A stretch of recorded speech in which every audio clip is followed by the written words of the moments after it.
என்ன ஊத்துறா? சாப்பாட்டு வேலை நடக்குதா? ஆமாங்க, மதியானம் சாப்பாட்டு. ஹாய் ஃப்ரெண்ட்ஸ், எல்லோரும் எப்படி இருக்கீங்க? நல்லா இருக்கீங்களா? எங்கள் வீட்டில் இன்னைக்கு மதியானம் சாப்பாடு தான் செஞ்சு சாப்பிட்டுட்ருக்கோம். என்னென்ன சாப்பாடு ஊற்றுறா நம்ம வீட்டில்? இன்னைக்கு நம்ம வீட்டில் சாம்பார், உருளைக்கிழங்கு பொரியல், எடுக்கும்போது தயிர்,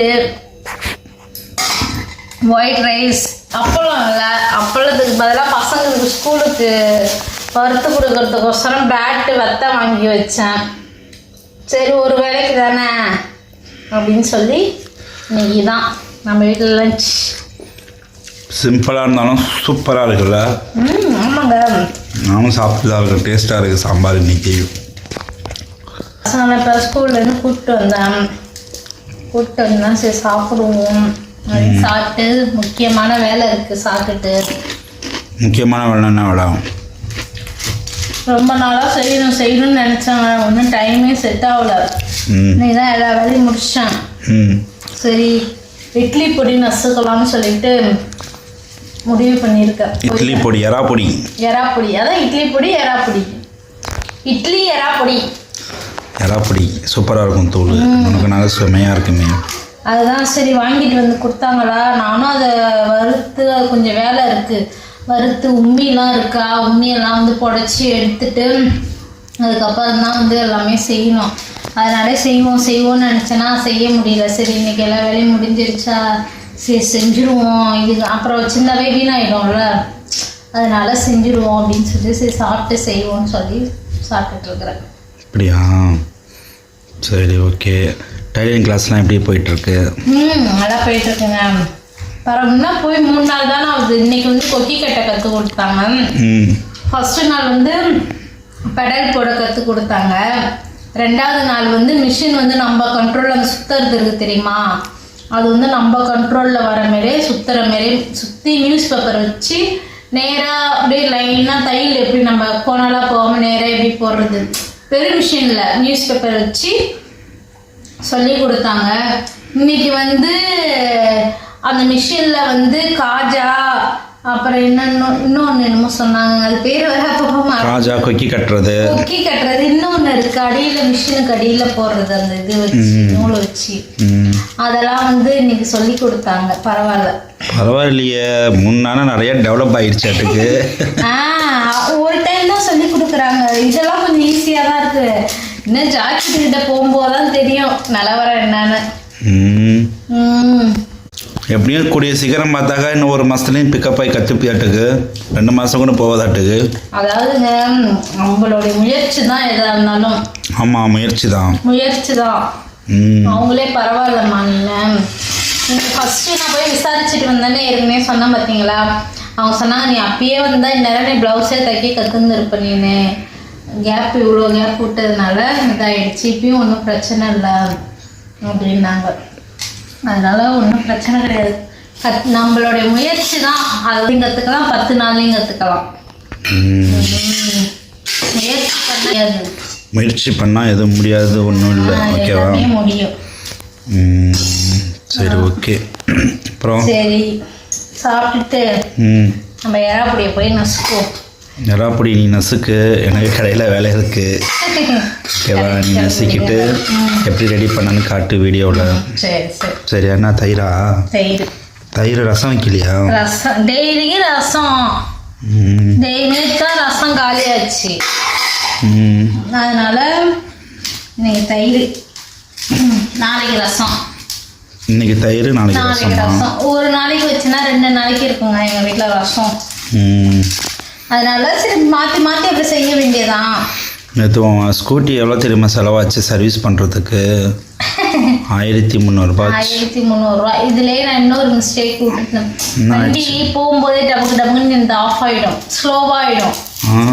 அதே மாதிரி இப்போ இருக்காது இருக்கு. அது வந்து நேற்று அந்த பையன் எடுத்துகிட்டு வந்தான்ல, அப்போ சொன்னான், அக்கா ஏற்க அந்த மாரி ஆகுது. அதாவது ஏன்னு தெரியும். அப்போ தான் அந்த பையன் சொன்னான், இன்ஜின்லேயே அந்த பைப்பாட்டம் ஒன்று இருக்குது, அது பேர் என்னது, சைலன்சர்ல அடைப்பு இருந்தா அந்த மாதிரி ஆகுமா சொல்ல வந்தானா? அதுதான் எனக்கு ஞாபகமே இல்லை எனக்கு. சரி, நான் பார்த்துக்கலாம், அடுத்த ட்ரிப்பு எடுத்து போய் விடும்போது பார்த்துப்போம் அப்படின்னு விட்டுட்டேன். வண்டி நான் எப்படி சொல்கிறது, இப்போ நான் தான் வந்து எனக்கு தான் வண்டி வாங்கி 5 வருஷம் ஆயிடுச்சு. 5 வருஷம் ஆகுது. என் வண்டியை வந்து பல பேர் யூஸ் பண்ணுறாங்க என் வண்டி, அதனால் என்னால் மெயின்டைன் பண்ண முடியாது. உன் வண்டி வந்து ஒரு ஆள் தான் நீ யூஸ் பண்ணுற, அப்படி கிடையாது. அதை வந்து அப்பப்போ தொடச்சி எவ்வளோ தெரியுமா உடைக்குது, எவ்வளோ உழைச்சாலும் உங்க ஒரு கையில் தானே இருக்குது, பல பேர் கை இல்லை. நான் என்ன சொல்ல வரேன்னா வச்சுக்க, அந்த வண்டியை அப்பப்போ தொடச்சி வச்சுக்கணும், அப்பப்போ துணி எடுத்து தொடச்சி. 5 வருஷம் கழிச்சு என் வண்டி இப்போதானே சீட்டு கவர் மாற்றிருக்கேன். நீங்கள் 6 மாதத்துக்கு ஒரு டைம் சீட்டு கவர். ஆமாம், என் வண்டி கடையில் வேலை செய்கிற பசங்க எல்லாம் எடுத்துகிட்டு போகிறான். அவனோட இஷ்டத்தை அவனும் இஷ்டம் தான் வண்டி. வண்டி அப்படி கிடையாது, இல்லை ஒன்றும் கிடையாது.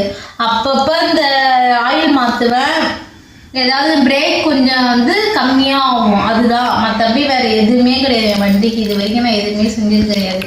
இப்போதான் 5 வருஷம் கழிச்சு, 5 வருஷமா 2019 வாங்கினேன்.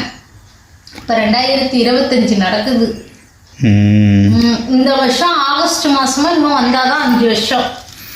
சரி சரி சரி உத்ரா, நீ சாப்பிட்டுட்டு இட்லி பொடியை நுணுக்கி வீடியோவில் காட்டு, ஓகேவா? எப்படின்னு எனக்கு உன் ஸ்டைலில் எப்படி இருக்குன்னு பார்ப்போம், ஓகேவா? டேஸ்ட் எப்படி இருக்குன்னு பார்ப்போம், சரியா? பாருங்கள், இது என்னதுன்னு பார்த்தீங்கன்னா சென்னாக்குனினா சின்ன இறாங்க. இது நல்லா இதில் வந்து தூள் நசுக்குனா செம்மையாக இருக்கும், சூப்பராக இருக்கும். இதில் இப்போ வந்து நம்ம பார்த்தீங்கன்னா என்னடா இவன் ஒரு வானம் நிறையா வச்சுருக்கிறான்னு பார்க்குறீங்களா? தூள் தான் நசுக்க போகிறேன். இது 1/4 கிலோ இருக்குங்க.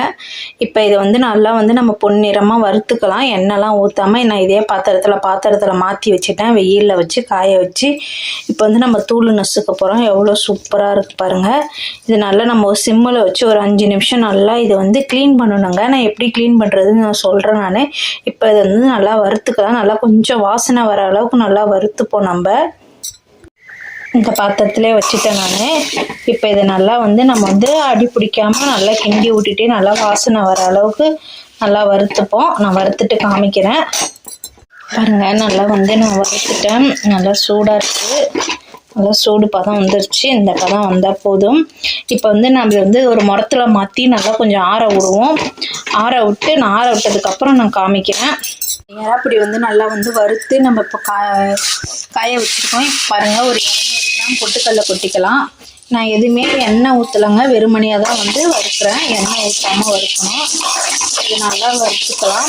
இது கூடயே நான் வந்து தேவையான அளவுக்கு பட்டை மிளகா சேர்த்துக்கிறாங்க, காரத்துக்கு தகுந்த மாரி. ஏன்னா நம்ம வந்து பட்டை மிளகா தனியாக வறுத்தோன்னா கருகிடும், அதனால் இதோட சேர்த்து நல்லா பொன்னிறமாக வாசனை வர மாரி நம்ம வறுத்துக்கலாம்.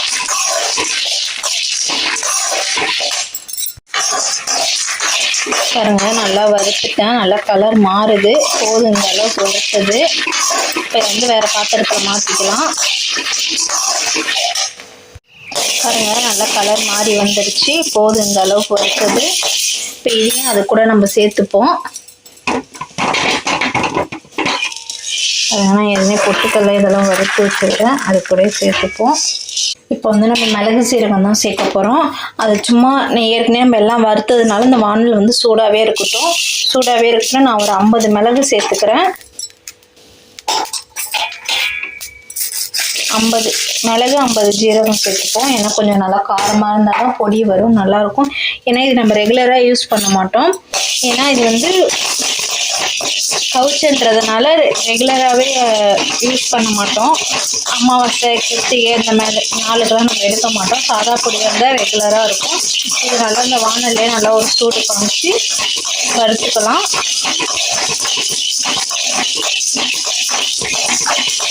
நல்லா வெடிக்கும் பாருங்கள்.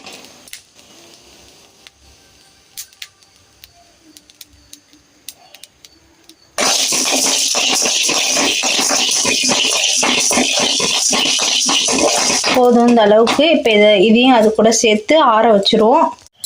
பாருங்கள், இறாவை நல்லா நான் வறுத்து ஆற வச்சுட்டேன், நல்லா ஆறிடுச்சு. இப்போ இது வந்து நல்லா 1/4 கிலோ இருக்குங்க. இது வந்து நம்ம ஒரே முறத்தில் வந்து நம்மளால் வந்து புடைக்க முடியாது. இதில் வந்து உம்மி இருக்குங்க, அங்கே பாருங்கள், அடியில் நல்லா தெரியும்.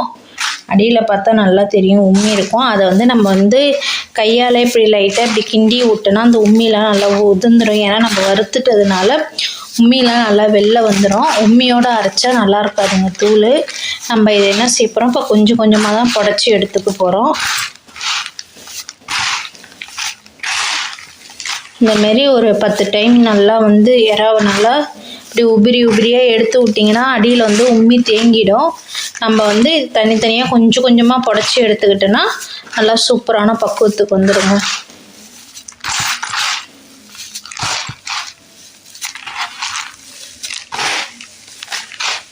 நான் புடச்சிட்டு காமிக்கிறேன் பாருங்க. இதெல்லாம் வந்து கொட்டி இப்போ இதை ஆற வச்சுட்டோம். இதை வந்து நம்ம தனியாக தான் ஆற வச்சுட்டோம். ஏற்கனவே இறாவை நல்லா வறுத்து ஆற வச்சுருக்கோம். இப்போ அதை போய் நம்ம என்னன்னு பார்க்கலாம். பாருங்கள், உம்மி இல்லாமல் நல்லா க்ளீன் பண்ணி சூப்பராக எடுத்துட்டேன். இப்போ வந்து நம்ம வந்து பாருங்கள், இது நல்லா வந்து வறுத்து வச்சுட்டு காஞ்சிடுச்சு. இப்போ இது ரெண்டுத்தையும் ஒன்றா சேர்த்துக்கிட்டு நம்ம மிக்ஸி ஜாரில் இது வந்து நம்ம கொஞ்சம் கொஞ்சமாக போட்டு அரைச்சிக்கலாம். ஏன்னா என்கிட்ட நிறையா இருக்கிறதுனால நான் கொஞ்சம் கொஞ்சமாக போட்டு அரைக்க போகிறேன். இதுக்கு தேவையான அளவுக்கு உப்பு போட்டு நம்ம இப்போ அரைச்சிக்கலாம்.